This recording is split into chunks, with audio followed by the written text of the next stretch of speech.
So dahil nagkaroon nga tayo ng bagyo ilang araw, so ang gagawin natin dito mga katropa pigs, actually basang-basa talaga sila nung nagdaan, sira yung mga yero.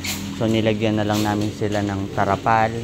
And then at least kahit paano nakasurvive tayo, meron tayong 5 casualty sa 3 araw na sunod-sunod na bumabagyo.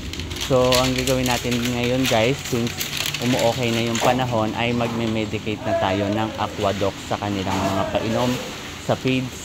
So lahat ay gagawin natin, anti-stress ilalagay na rin natin. So thank you at survive sila. So ito nung isang araw, kahapon, kinabit lang namin yung mga lona. Talagang nilagay namin sa ibabaw.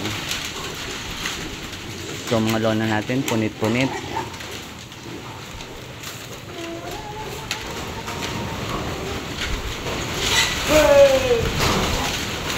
Alex, tulungan mo muna sila dito ha.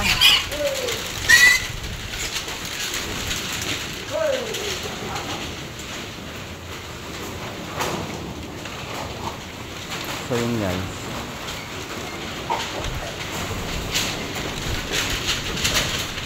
Alex, titiklopin ng ayos to ha, yung mga lona natin.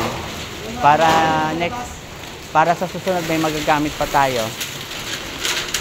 So yan, nakasurvive naman mga katropa pig sa mga piglets natin. So kahit paano,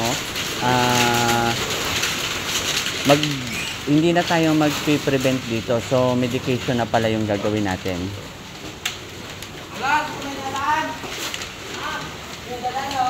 Actually, nung isang araw kababakuna nun bago bumagyo yung kabilang side. So hoping na hindi ganun anong tawag dito? Talala yung magiging damage after ilang days. So monitor natin yung ating mga alaga. Lahat ng pwedeng gawing prevention, medication ay atin ang gagawin. So meron tayong 5 casualty, at least 5 lang, hindi siya ganun karami.